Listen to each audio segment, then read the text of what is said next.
What is up, everybody? Welcome back to the Burndown YouTube channel. So I wanted to sit and make a quick talking head video to catch up here on some things, and also this will mark my 5th video in 5 days. If you're wondering why I'm putting out so much content, it is because I'd like to try to do daily videos. And I know a lot of people on YouTube, they're like, oh, if I had the time, if I could do daily videos. And that's kind of my goal with this whole thing, is to do daily videos and, get some traction with the thing if possible. And I've just made an excuse of not doing it because I like to film the Twin Tobago and the Malibu and all that fun stuff. But I have cars in here day in and day out, and this is a car channel. So I think on the Apache build, we are going to start doing daily videos. So you can start looking forward to those. I still have the GMC in here. This thing should hopefully be done pretty quick. And then you guys will get a video on this too. I'm going to do a portfolio, quote unquote, video for this thing. I did this like 3 years ago, doing some touch up to it. So anyway, so that is exciting. Lots of me all the time. I think too, we're going to make probably the videos shorter. I'm thinking like maybe 10 minutes. I'm going to try to keep them short because I have to work during the day, and then I'm going to have to edit like every day. So it'll be a lot. We'll see how we go. And then I'm going to try to shoot for like the 5-day deal. And I think I have a formula to where I can do it without actually killing myself and or burning out, hopefully. But that is that. So that's why you're getting so much content from me. And I want to make today's video just to make it 5 in a row. So there is that. So on to stuff to talk about.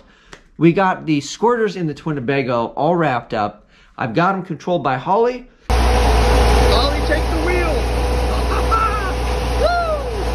That's right, boys. I'm going to make a video for you guys on how to integrate something random like that into Holly. So if you're wondering, or you're messing with stuff, or maybe you want to get a Terminator X, maybe you have one and you're like, hey, I want the thing to turn the windshield wipers on. Whatever you want to do, it'll do it. So there's just parameters and things, and I'll kind of go over how to set something like that up for what I did to make it do what it's doing. So I also have smart fan control. I have, I call it smart fan control, but I've got smart fan control, not the stock fan control that comes with the Holly. And then I've got a transmission fan control. So they're separate in the Twin Tobago. And then now I've got squirters in there too that the Holly takes care of. So pretty excited. It already does work. We'll get a video out on that. I put one up on Instagram if you want to see it function, but we'll go a bit more in depth here on the channel. So that's coming up. I ordered a fan last night for the Malibu. So when I went to Rocky Mountain Race Week, I have dual like 11-inch fans or something. They're sitting down here. They're from Champion Cooling. They work fine, but I want something that is just like, I want it to zoom with the, I guess that's a really poor term. I want the fan to, like, when you turn it on, I want it to like blow so hard that it moves the car. Like when it's sucking air through the radiator, it's like pulling the car forward. Like that's what I'm looking for. And today's automobiles, you guys will notice, they've got monster fans on them. So I have a Spall fan coming. It's for a C7 Corvette. I think other people have done it. But the cool thing about the Spall fans for the OEM applications is they have the controller built into it. So it kind of sucks if the controller burns out, the fan's worthless. But they're made to go on street cars that have long lifespans, hopefully.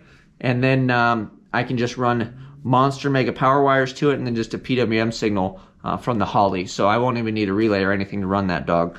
We'll just get a big fatty wire with some sort of fuse in there, inline or whatever, and it should do its deal. So it's off a C7 Corvette. I'm gonna have to kind of hack it up. We'll have to make it fit the radiator somehow. And it's 600 watts. And I found out something cool, like trying to search and research all this stuff and figure out what I could buy and what Spall made for the OEM application versus like what you can buy aftermarket. And apparently, from what I read on like a forum chat thing, some Spall engineer guy was in there, and he said that they don't make anything over 400 watts for the aftermarket. So keep that in mind if you're gonna go brushless. The OEM applications, however, they'll go bigger and badder. So there's my wife's Camaro. This is how I kind of got on the whole deal. Her thermostat is bad in her car. So if it doesn't come up to temperature in a quick enough time frame, the computer just defaults to wide open fan, and that thing sounds like a jet. She pulled in one day and I'm like, what the hell is wrong with your car? And the fan was running, and I'm like, dude, this thing is probably draining your battery. So I like unplugged it and went through the whole thing and figured it out. But ever since, I'm like, man, the fan in that car is a monster. So that's an 850 watt fan in her 2016 Camaro. So I can't fit that on the boom, but if I could, I would have that monster in there. So the Corvette one is a 14-inch and it's 600 watts. So it should be plenty. So we're gonna run with that, and I'll keep you guys posted. I already got that ordered and it is on its way. So that's one of the upgrades we're gonna do to the Malibu.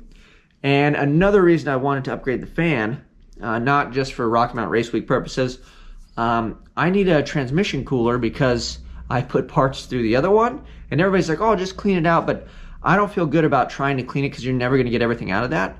And there's no way in hell I'm going to rebuild my transmission, go through this whole deal, try to clean some cooler out and put it back in, and then gobble stuff up with my transmission again. So I would just rather start from scratch and get a one that I know doesn't have parts in it. And my buddy Turbo Joe has it's a water to oil brick, and it's for a Super Duty. It's not like this big, and it has like 2 hoses and 2 water lines. And I was like, man, like if that thing worked, it was pretty good. He's like, it's for a Super Duty. You're supposed to tow tons of pounds, you know, with a freaking Super Duty and all this stuff. And he's like, if it cools this, it should cool that. And I was like, well, so he has one, and I was like, you know what? We're just gonna let it rip and try it. So I think I'm gonna order one of those. And then that's the other reason I need a big boy fan on the car, is that radiator is going to be responsible for cooling everything at this point. But then the nice thing about having the water brick, the water to the oil, is I could just tuck it up right offside, like on the frame rail or whatever, or maybe inboard because it's transmission fluid in case it leaked for some reason, so it's not in the path of the tire. But we can just tuck it up somewhere underneath the car, and it doesn't need to see air. Like right now I have a fan on, like a small radiator underneath there, or a transmission cooler. But I know it gets a lot of radiator heat off the ground. Everybody said put it up front, but I have the intercooler and then the radiator, and then the car cools itself, but it's not wonderful. If I could move that intercooler, I'm sure the thing would be fine with the fans I'd have in it. But having the restriction, I want to put a big boy fan on it and see how we go. And then I figure if it pulls enough through there to just turn it off and on, and it can just keep the temps way down through the rad, then adding that extra little guy hopefully doesn't kill it. But we're going to find out. I think that's the next move, and that would be really slick if that worked. Worst case, if it doesn't, we can always, I still have the fan. I'll just get another little cooler. We'll throw it back underneath there. But I'd like to experiment with it. And if Super Duties are using that thing and they're towing around these big old toy haulers and everything else, I don't see why my Power Glide couldn't stay cool cruising around the street with it. So we're going to try that.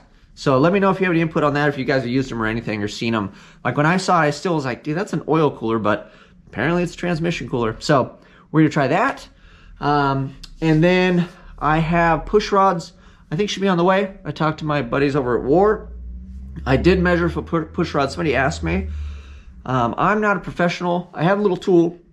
It's actually my buddy Reed's tool, but I have it in my toolbox.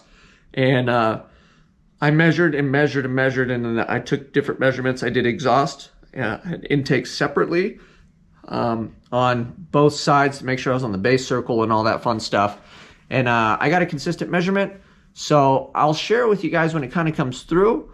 But yeah, I'll let you know if it works or not. I guess if we have intake valves hanging open, then my push rods are too long apparently. But we'll see how we go when that comes in. We'll kind of go over that. And I'll show you guys, and I'll let you know what the measurement that I got was. And we'll give that a go as well. So hopefully those are coming. I'll have to talk to my boys over at War. But if you need parts, hit them up. Again, they're getting me push rods, and they get all kinds of other stuff. And one of the guys is yelling at me for the assembly lube I was using. So whatever that is, don't use it. So they're going to send me good stuff, I guess, or at least let me know what I should be using. So apparently we're doing it wrong as usual. But other than that, the only thing left we have to do is start making the Twinnebago pretty in between rebuilding the transmission. So first things first, so this weekend is a little up in the air. So we'll see what kind of video footage and stuff I get this weekend. I have this truck to try to wrap up. This thing needs to leave because I have the Apache that I really need to be working on. And then in between, this thing's really nice and pretty, so I don't really want to break a transmission down and make like a big mess. So if I get this wrapped up and I can clean up, like I have a table and stuff with a bunch of crud in here, and I can make some room. I have a table over there that I can put the transmission on. I just don't want to have like transmission hands and face and body and like walk around a nice finished vehicle that's supposed to leave. You know, worst case, it gets touched or something happens, and no bueno. So that's what's next for the Malibu is the transmission rebuild.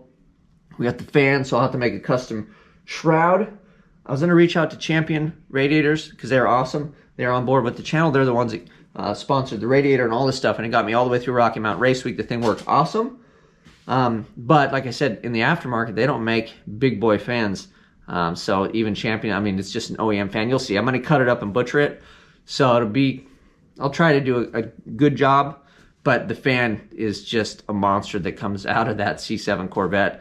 So, I don't know. I might hit them up. I got a buddy that owns a sheet metal place, so I don't think giving them extra work. I'm sure Champion is plenty busy, so I'll just have my boy break me down one without a hole in it, and then we'll figure out how to fit that C7 conglomerate on the thing. So I'll have him make me a blank aluminum shroud, and then we can fit it however and stick it on there and see how we go. So that is that. So that's what we're gonna do. We got and then cosmetics for the Twinnebago. I'm not getting crazy. Initially I was gonna paint the whole damn thing, but I was just gonna paint it white again, and the damn thing's already white. So what we're gonna do is we're gonna do the livery on the side and on the lower half, and then maybe cut in the windows with the black again, and then just get rid of some of the hokey stuff on top of it. And then I'd like to do the bumpers in a white as well, just, you know, a normal white. And then I gotta redo the trim around the grill, and we'll paint that white so it blends in, it's not rust color. And that's pretty much it. She is ready to rock and roll. And then I'd like to test that before we go to Vegas. So I have an idea, and we'll bring you guys along when we go test that. My in-laws have a house up in the mountains, so it's a pretty good climb. I think it's like 6,000 feet or something, I don't know, 4 to 5, whatever. It's a climb. So we'll load that up, we'll throw some water in it, we'll test the old squirters out, we'll go have some lunch up in the mountains. I'll show you guys around Wrightwood, if you've never been to Wrightwood, California. And then we'll hopefully make it all back down and do that all in the same day. So we got that test coming up. We'll put the boom together. I want to do some testing with the boom, and I'd really love more than anything to have at least a couple quarter-mile passes on the boom. I'd like to do some 60-foot stuff out of my local 8th mile, but I'd like to lay in the thing and get it rocking and rolling. Oh, and I need gears. That's the other thing too. So we need some gears for the boom as well. And then the Bago, I mean, if I can make it up to Wrightwood and back, there's only like 2 grades, I think, on the way from my house to Vegas. There's one called Cajon Pass, which I already rock and rolled up that thing in overdrive, and it didn't even hiccup. And then outside of Baker, like you kind of go in a hole, and then there's a grade coming out of Baker. So that'd be a pretty long climb that we would see if that thing would do it. But again, we're not dragging brakes at this point, so I'm expecting the Bago to do much better. So we'll see how we go. Thank you guys for watching. Thank you for following along. If you watched all the videos this week, you are a champion. Other than that, oh, one last thing. The Delphi headlamps, I reached out to those guys. So what we're going to do is I have an affiliate link. If you want one, you purchase it. And then once I stack up enough of those things, enough people buy them, I'm not, instead of getting any sort of kickback or anything on those, they're saving up my credits, I guess, that I get. And then they're going to start sending me headlamps. And then what I'm going to do is I'm going to stack a couple up because I'd like more than just the one that I have. And then I'm going to start doing giveaways at least once a month, or however many that I can get of the headlamps when they come in. I'm going to start giving them to you guys. We'll do like, maybe we'll do live, or we'll do something. I'll figure out how to get them to you guys, but I think everybody needs a Delphi headlamp. I don't think I could sell enough to give one to every single person on here, because that's like $1 million. Well, that's 9,000, but I can at least give away what they send me. And like I said, after, I gotta have a couple. I want to have one in the Bago, have maybe like 2 in here. So I want like 2 or 3.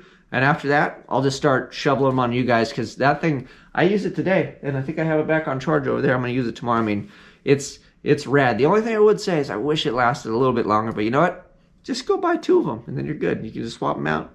Life's good. You guys know what to do. Like, subscribe, share. I'm out.